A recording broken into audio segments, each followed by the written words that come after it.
আসসালামু আলাইকুম। আইটেক স্কুলে সবাইকে স্বাগতম। আমরা নিয়ে আসছি লার্ন ফাস্ট পে লেটার একটা সিরিজ। আমরা আজকে এসএসসি কেমিস্ট্রির তৃতীয় অধ্যায় পদার্থের গঠন নিয়ে আলোচনা করব।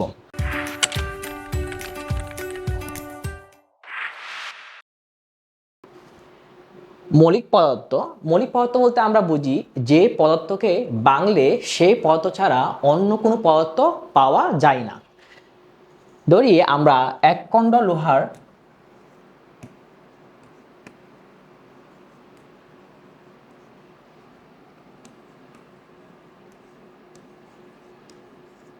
একখণ্ড লোহা নিই, ওই লোহাকে যদি আমরা কাটতে কাটতে থাকি এবং শেষ পর্যায়ে যদি চলে যায়, তখনই কিন্তু আমরা লোহাই পাবো, অন্য কোনো পদার্থ আমরা পাই না। তাই মৌলিক পদার্থ হচ্ছে সেই সকল পদার্থ যে পদার্থকে বাংলে সেই পদার্থ ছাড়া অন্য কোনো পদার্থ পাওয়া যায় না, তাদেরকে কি বলে? মৌলিক পদার্থ বলে। এরপর আমরা দেখব যৌগিক পদার্থ। যৌগিক পদার্থ কাকে বলা হয়? কোনো একটা পদার্থকে যদি আমরা ভাঙি, সে পদার্থ এবং আরো অন্য কোনো পদার্থ যদি পাওয়া যায়, তাকে কি বলবো? যৌগিক পদার্থ। যদি আমরা দেখি পানি, পানি তো পানির গঠন আমরা কি জানি? H2O।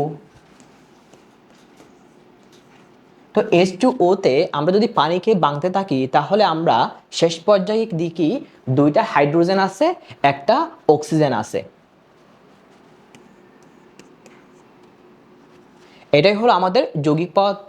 যে পদার্থকে ভাঙলে সেই পদার্থ আরো অন্য কোনো পদার্থ সাথে পাওয়া যাবে, এক বা একাধিক পদার্থ থাকবে, তাদেরকে আমরা বলবো যৌগিক পদার্থ। এরপর আমরা দেখব পরমাণু বা অ্যাটম, যেটা হচ্ছে যে মৌলের সবচেয়ে ক্ষুদ্রতম কণা, যা মৌলের ধর্ম বজায় রাখে। তো মৌল বলতে আমরা কি বুঝি? হাইড্রোজেন,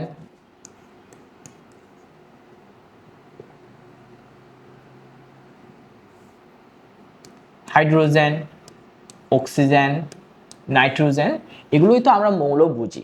যখন আমরা দেখি হাইড্রোজেন, অক্সিজেন, নাইট্রোজেন সব কিছুতে কিন্তু বাংলা আমরা কি পাই? ইলেকট্রন, প্রোটন, নিউট্রন, এগুলো অবশ্যই থাকে।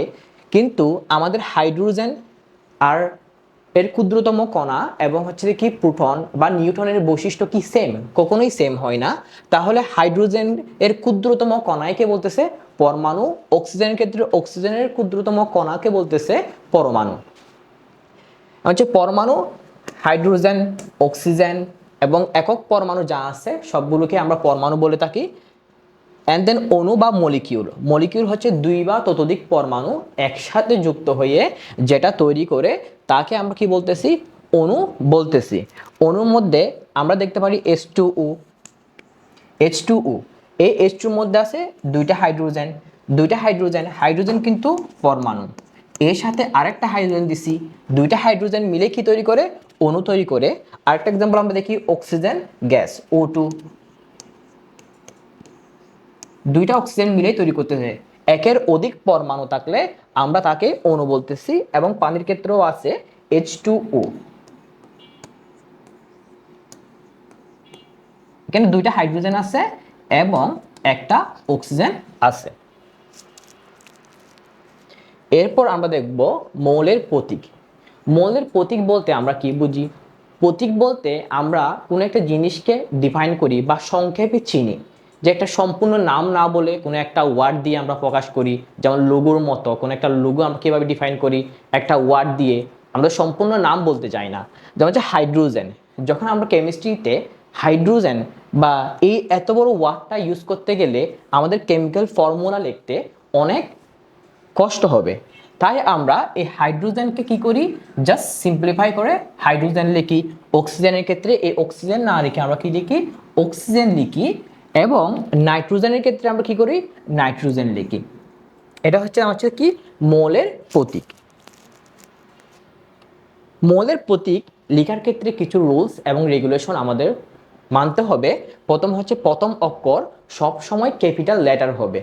প্রথম অক্ষর সবসময় কি হবে? ক্যাপিটাল লেটার হবে। যেমন আমরা হাইড্রোজেনের ক্ষেত্রে কি দেখি? প্রথম অক্ষর হাইড্রোজেন ক্যাপিটাল লেটার হয়। অক্সিজেনের ক্ষেত্রে কি হয়? ও, অক্সিজেন ক্যাপিটাল লেটারে হবে। দ্বিতীয় নাম্বার হলো দ্বিতীয় অক্ষর থাকলে তাকে অবশ্যই কি লিখতে হবে? ছোট হাতে লিখতে হবে। যখন আমরা সোডিয়াম লিখি প্রথম অক্ষর কি লিখি? এন লিখি। দেন হচ্ছে কি করি আমরা এটাকে স্মল হাতে লিখি, এটা হচ্ছে সোডিয়াম। আয়রন আছে, ক্লোরিন আছে, সেম ভাবে। প্রতীক সাধারণত মৌলের ইংরেজি বা ল্যাটিন নাম থেকে নেওয়া হয়, হয় ইংরেজি নাম নিব, না হয় ওইগুলো হচ্ছে ল্যাটিন নাম থেকে। দেখেন সোডিয়াম, সোডিয়াম ল্যাটিন নাম হচ্ছে নেট্রিয়াম, Na, এবং আয়রনের ল্যাটিন নাম ফ্রাম। এভাবে এগুলো হচ্ছে নেওয়া হয়। প্রথম অক্ষর অবশ্যই কি হবে, ক্যাপিটাল লেটার হবে, পরের অক্ষর অবশ্যই স্মল লেটার হবে। 4 নাম্বার হলো একই অক্ষর দিয়ে একাধিক মৌল থাকতে পারে। যেমন আমাদের হচ্ছে কার্বন, কার্বনের সি, এবং ক্যালসিয়াম আছে। তো ক্যালসিয়াম এর দেখি আমরা কার্বন এবং ক্যালসিয়ামের মধ্যে আমরা কমন সি আছে। যদি কোনো একটা মৌলের কমন ক্যাপিটাল লেটার হয় শুরুর অক্ষরটা, তাহলে আমাদের এর পরের অক্ষরটা একটু বাড়ায় লিখতে হয়। যেমন হচ্ছে কার্বনকে সি দ্বারা আমরা ডিফাইন করছি, তো ক্যালসিয়ামকে তো আর সি দ্বারা ডিফাইন করা যায় না। তাই আমরা কি করি, দুইটা অক্ষর অ্যাড করতে হয়, এবং পরের অক্ষর কি বলছিলাম, অবশ্যই আমাদের স্মল লেটার হতে হবে। প্রতীক সংক্ষিপ্ত কিন্তু নির্দিষ্ট এবং ইউনিক হতে হবে, অর্থাৎ প্রত্যেকটা মৌলের ক্ষেত্রে আমাদের প্রতীক কি হইতে হবে, সেম হইতে হবে, এবং অবশ্যই এটা কি হইতে হবে, ইউনিক হইতে হবে, এবং মেলা যাবে না। যেমন হচ্ছে কার্বন এবং ক্যালসিয়াম, কার্বনকে আমরা সি দ্বারা প্রকাশ করি, ক্যালসিয়ামকে আমরা কি দ্বারা প্রকাশ করব, সি এ, সি ক্যাপিটাল লেটার, এবং এ হবে আমাদের অবশ্যই কি স্মল লেটারে। সংকেত, যৌগের গঠনকে প্রতীক এবং সংকেত দিয়ে প্রকাশ করা। সংকেত বলতে কি বোঝায়, কোনো একটা যৌগকে শর্টকাটে আমরা প্রকাশ করা। কোন একটা যৌগ, যৌগ বলতে আমরা কি দেখি, পানি, H2O, H2O। তো আমরা এটা সংকেত, সংকেত কেন প্রয়োজন, আমরা কি এভাবে লিখব, দুইটা হাইড্রোজেন আছে আমাদের,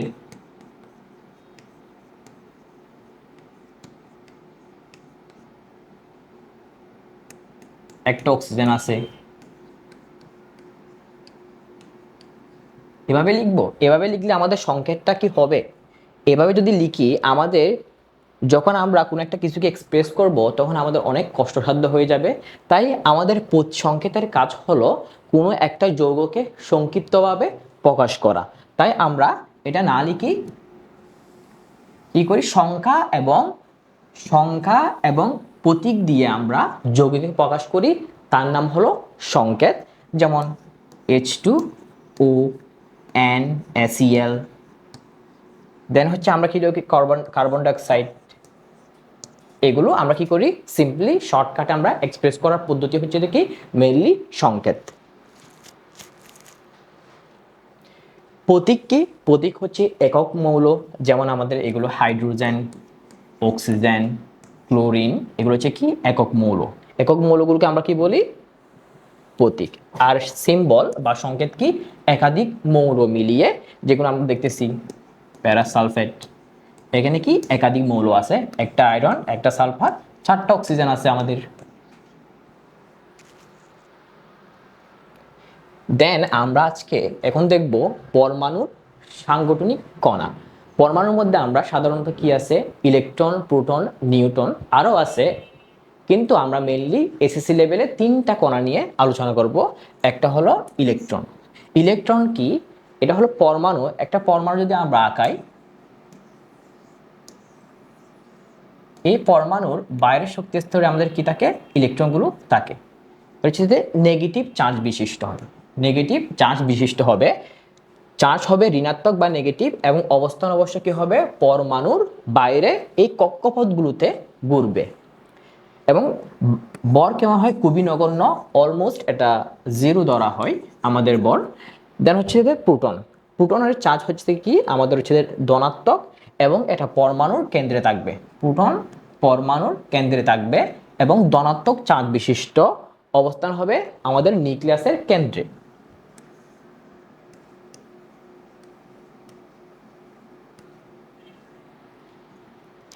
বর হবে ইলেকট্রনের চেয়ে অনেক বেশি, আমাদের হচ্ছে প্রোটনের বর ইলেকট্রনের বরের চেয়ে অনেক বেশি। দেন আমরা দেখব নিউট্রন। নিউট্রন হচ্ছে কি পরমাণুর কেন্দ্রে থাকে, এবং যার বর পরমাণুর বরকে ডিফাইন করে। নিউট্রন কোনো চার্জ নেই, এটা হচ্ছে একটা নিরপেক্ষ।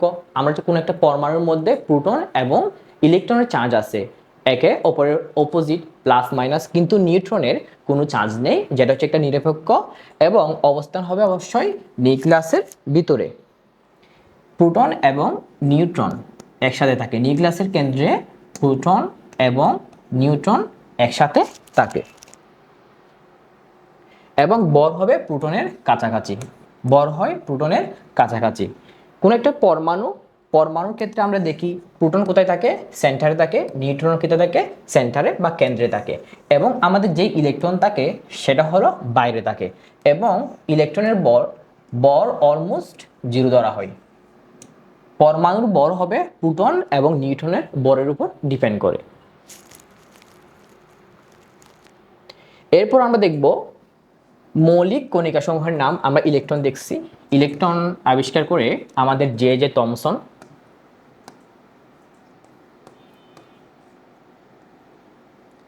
আর প্রোটন আবিষ্কার করে আমাদের রাদারফোর্ড,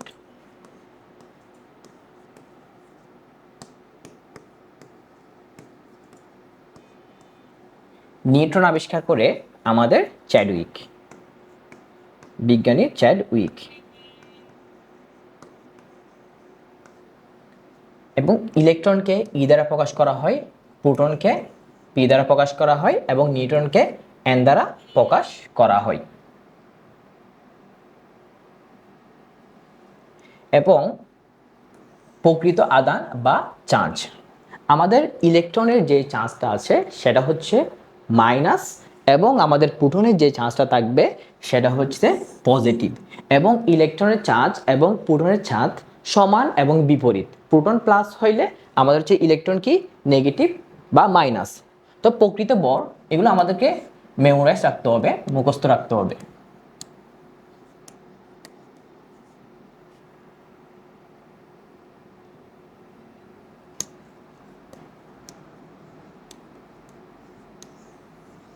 প্রকৃত ভর কি, আমাদের হচ্ছে ইলেকট্রনের ভর 9.110 × 10⁻28 গ্রাম, আর কেজিতে নিলে হচ্ছে কত, -31 কেজি।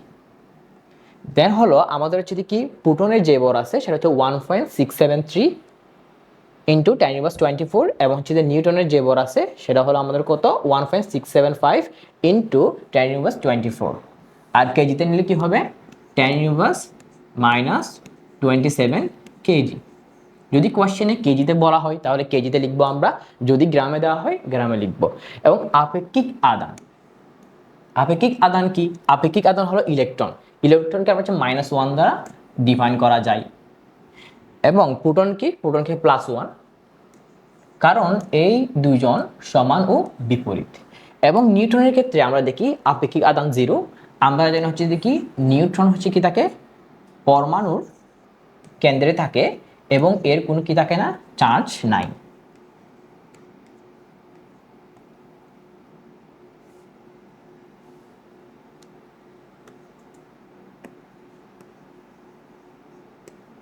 চার্জ নাই। এবং আপেক্ষিক বর ইলেকট্রনটা 0 ধরা হয়, এবং প্রোটন 1, এবং হচ্ছে কি নিউট্রন 1। এবং আমরা একটা জিনিস যে চার্জ, পরমাণুতে চার্জ কিভাবে থাকে, তো আমরা একটা জিনিস দেখব, সেটা হচ্ছে যে চার্জের কোয়ান্টায়ন, যেটা আমরা সামনে উপরের লেভেলে পড়ব, চার্জের কোয়ান্টায়ন।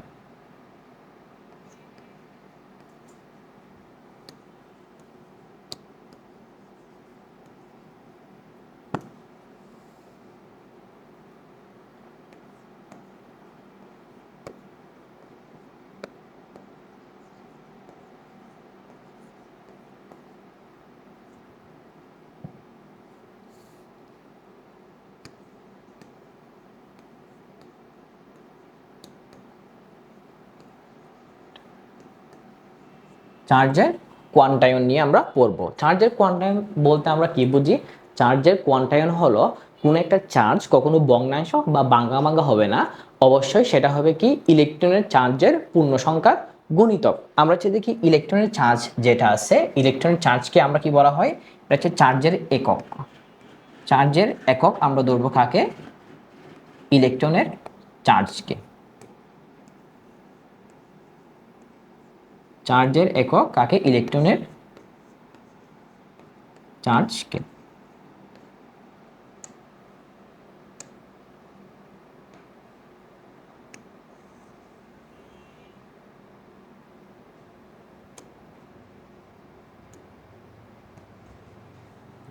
চার্জের কোয়ান্টাইল হলো কোনো একটা পরমাণুর মধ্যে বা চার্জ কখনো ভাঙা অংশ বা ভগ্নাংশ হবে না, এটা অবশ্যই ইলেকট্রনের চার্জের পূর্ণ সংখ্যার গুণিতক হবে। কখনো আমাদের ইলেকট্রন, এটা একটা চার্জ হয়েছে, এটা একটা চার্জ, বাট কখনো 8.5 হবে না, এবং এটা ইলেকট্রনের চার্জ কখনো আমাদের 7.5 হবে না। তাহলে কোনটা নিব আমরা? এই 10 এবং হচ্ছে 12, কারণ হচ্ছে যে কি কোয়ান্টাইল বলতে বোঝায় কোনো একটা চার্জ, সেটা হচ্ছে কি ইলেকট্রনের চার্জের পূর্ণ সংখ্যার গুণিতক। এরপর আসি পারমাণবিক সংখ্যা। তো পারমাণবিক সংখ্যা বলতে কি বোঝায়? পরমাণুর মধ্যে অবস্থিত প্রোটন সংখ্যা, আর প্রোটন সংখ্যা মানে আমাদের কি পারমাণবিক সংখ্যা। তো পারমাণবিক সংখ্যা মিস হচ্ছে আমাদের কি প্রোটন সংখ্যা। কি সংখ্যা? প্রোটন সংখ্যা। সাধারণত প্রোটন সংখ্যাকে আমরা কি দ্বারা প্রকাশ করি? জেড দ্বারা প্রকাশ করা হয়। কি দ্বারা প্রকাশ করা হয়?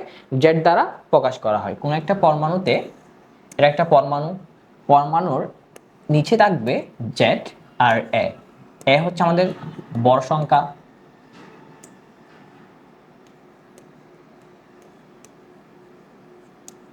সংখ্যা, আর এটা হচ্ছে আমাদের পারমাণবিক সংখ্যা।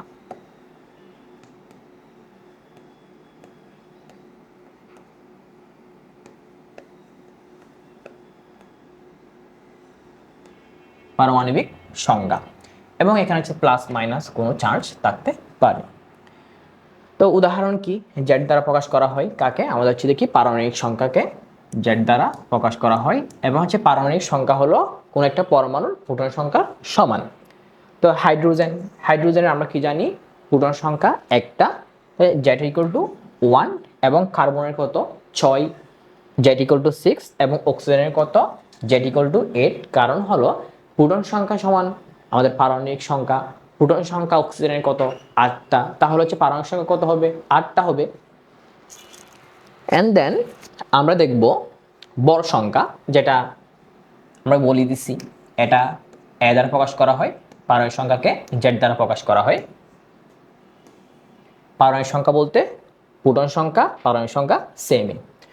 কোনো একটা পরমাণুর ভর সংখ্যা বলতে কি বোঝায়? ভর সংখ্যা বলতে পরমাণুর কেন্দ্রে থাকা প্রোটন সংখ্যা প্লাস নিউট্রন সংখ্যা, আর ইলেকট্রন কোথায় থাকে? পরমাণুর বাইরের কক্ষপথে ঘুরতে থাকে। সাধারণত আমাদের এ দ্বারা প্রকাশ করে কাকে? ভর সংখ্যাকে। যদি কোনো পরমাণুতে প্রোটন সংখ্যা 6 হয়, তাহলে নিউট্রন সংখ্যা কত হবে? 6 হবে। তো হচ্ছে ভর সংখ্যা কত? 12 হবে। যদি আমরা কার্বন নিই, কার্বনের ভর সংখ্যা কত? 12,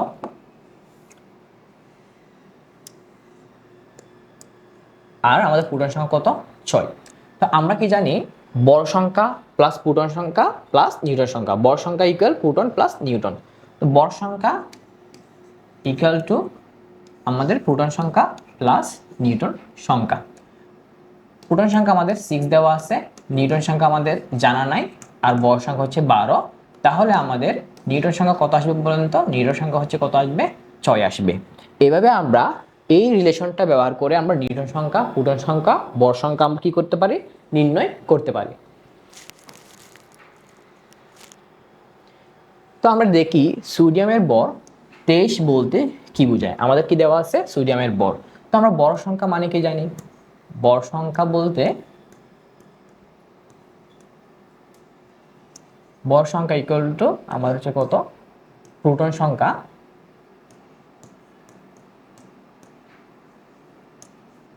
প্লাস নিউট্রন সংখ্যা।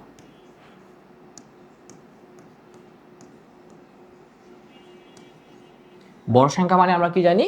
প্রোটন সংখ্যা প্লাস নিউট্রন সংখ্যা। তো ভর সংখ্যা 23 দেওয়া আছে। আর আমরা কি জানি? সোডিয়ামের ক্ষেত্রে আমাদের পারমাণবিক সংখ্যা বা প্রোটন সংখ্যা হচ্ছে কি 11, এবং ভর সংখ্যা হচ্ছে কত? 23। তো আমার হচ্ছে কি দেওয়া আছে? প্রোটন সংখ্যা কত দেওয়া আছে? এখন 11 দেওয়া আছে।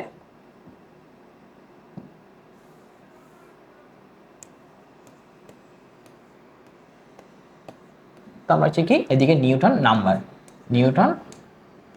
নাম্বারটা আমরা বের করে ফেলতে পারি।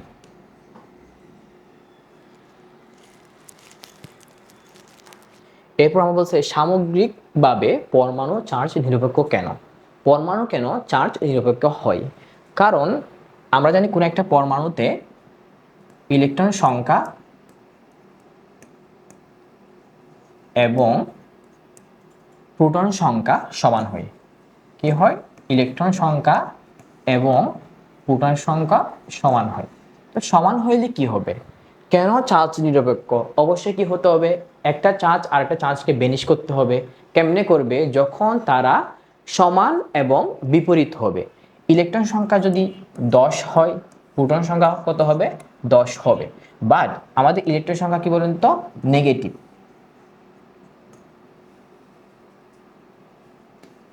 এটা কি হয়? আমাদের নেগেটিভ হয়। আর এটা কি হয়? আমাদের পজিটিভ হয়। প্লাস এবং মাইনাস এবং সমান হলে একে অপরকে বেনিশ করে দেয়, তাই আমাদের পরমাণু হয় চার্জ নিরপেক্ষ। একটা কোশ্চেন আছে আমাদের, Al3+, অর্থাৎ Al বলতে অ্যালুমিনিয়ামকে বোঝাচ্ছে, আমাদের দেওয়া আছে 3+। তো আমরা জানি অ্যালুমিনিয়ামের ভর সংখ্যা কত? 27 এবং প্রোটন সংখ্যা কত? 13। তো আয়নে কতটি ইলেকট্রন আছে? তো আমরা জানি যে প্রোটন সংখ্যা ইকুয়াল টু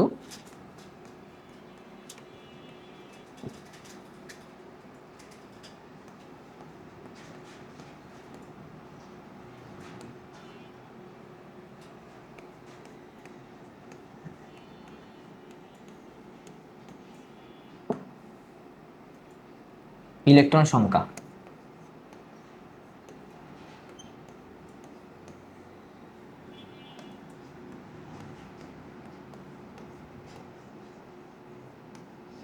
আমরা কি জানি? প্রোটন সংখ্যা ইকুয়াল টু ইলেকট্রন সংখ্যা। তো আমাদের কি দেওয়া আছে বলেন তো? পারমাণবিক সংখ্যা বা প্রোটন সংখ্যা দেওয়া আছে 13। তো 3+ বলতে কি বোঝায়? একটা পরমাণু যদি 3+ দেওয়া থাকে, এটা বলতে বোঝায় 3টা ইলেকট্রন কম। 3টা ইলেকট্রন কম। যদি কি থাকতো 3-, তাহলে বলতো 3টা ইলেকট্রন বেশি। কি বেশি? 3টা ইলেকট্রন বেশি।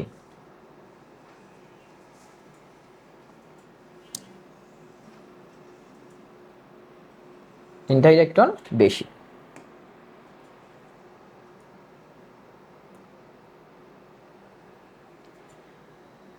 থ্রি প্লাস কি বলছি? 3টা ইলেকট্রন কম। তাহলে প্রোটন সংখ্যা কত এখানে? 13। 13 ইলেকট্রন সংখ্যা, প্রোটন সংখ্যা সমান। তো 13 আমাদের ইলেকট্রন সংখ্যা নরমালি হবে, কিন্তু প্লাস চিহ্নের কারণে আমাদের কি বলছি? 3টা ইলেকট্রন কমে যাবে এবং ইলেকট্রন সংখ্যা কত হবে? 10টা। কয়টা? 10টা। যদি আরেকটা এক্সাম্পল আমরা দেখতে পারি, ক্লোরিন Cl-। তো মাইনাস আছে কয়টা? একটা। মাইনাস মানে আমরা কি বলছি? বেশি টাকা। কি টাকা? বেশি টাকা। কি বেশি থাকবে? অবশ্যই ইলেকট্রন বেশি থাকবে। কি বেশি থাকবে? ইলেকট্রন বেশি থাকবে।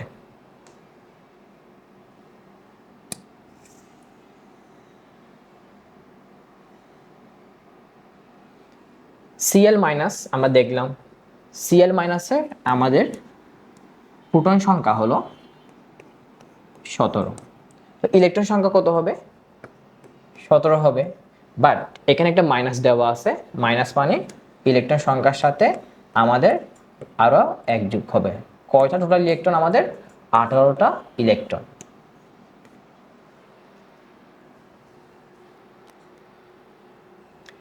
একটি মৌলের নিউক্লিয়াসের প্রকৃত ভর দেওয়া আছে কত? দেখেন তো, 5.357 × 10⁻23 গ্রাম। এর নিউটন সংখ্যা কত দেওয়া আছে? 17 দেওয়া আছে। তাহলে আমাদের বের করতে বলছে কি? মৌলটি শনাক্তকরণ। আমাদের বের করতে হবে মৌলটির নাম কি, মানে কোন মৌল এটা। টোটাল বর সংখ্যা, বর দেওয়া আছে, কোন একটা পরমাণুর টোটাল বর দেওয়া আছে। তো আমরা পরমাণুর বর বলতে কি জানি? ইলেকট্রনের বর, প্রোটনের বর প্লাস নিউটনের বর।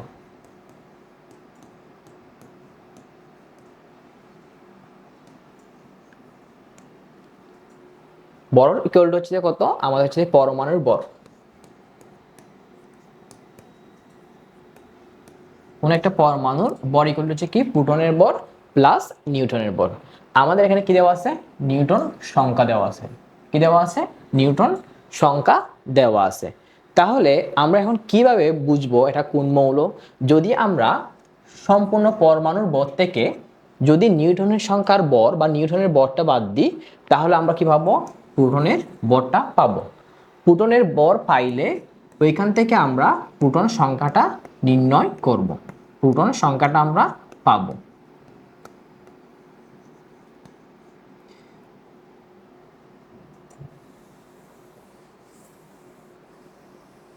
আমরা আমরা কি শিখছি, একটা প্রোটনের বর।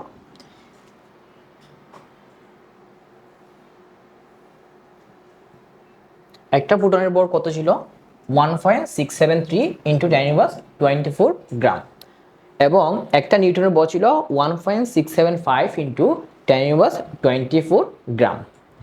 এখন আমরা দেখব কিভাবে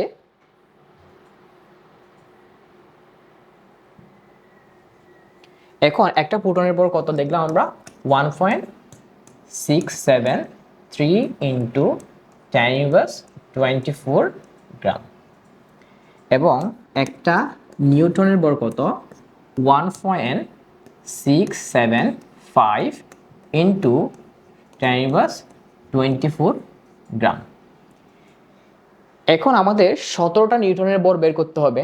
17টা নিউটনের বল কেমনে বের করব, 17টা নিউটন ইকুয়াল টু 17 ইন্টু একটা নিউটনের বল কত আসবে, 1.675 ইন্টু 10⁻²4 গ্রাম।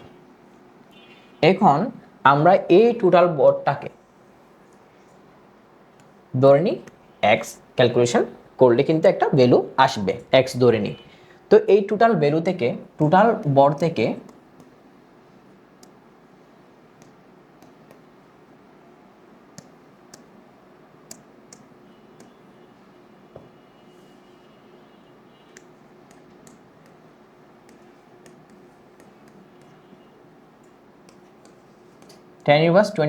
টোটাল বর থেকে যদি আমরা হচ্ছে কি নিউটনের বর বাদ দিই, তাহলে আমরা যেটা পাবো সেটা হচ্ছে কি প্রোটনের বর।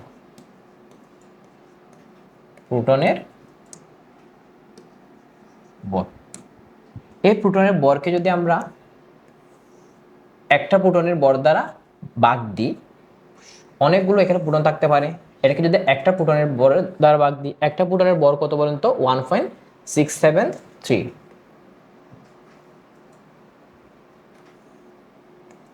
1.673 ইন্টু 10⁻²4, এটাও গ্রাম, এটাও গ্রাম। তাহলে আমাদের কত আসবে, আমাদের এটা আসবে হচ্ছে কত, 15। তো 15 কার পারমাণবিক সংখ্যা বা প্রোটন সংখ্যা, আমরা জানি 15 ফসফরাসের কি সংখ্যা, পারমাণবিক সংখ্যা। তাহলে হচ্ছে আমরা মৌলটা পাইছি। কোন মৌল কিভাবে শনাক্ত করতে হয়, এই ওয়েতে আগাইলে আমরা মৌলটা শনাক্ত করতে পারবো। সো তোমরা যদি কোর্স ফি দিতে চাও তাহলে আমাদের ওয়েবসাইটে ভিজিট করো। সবাই ভালো থেকো।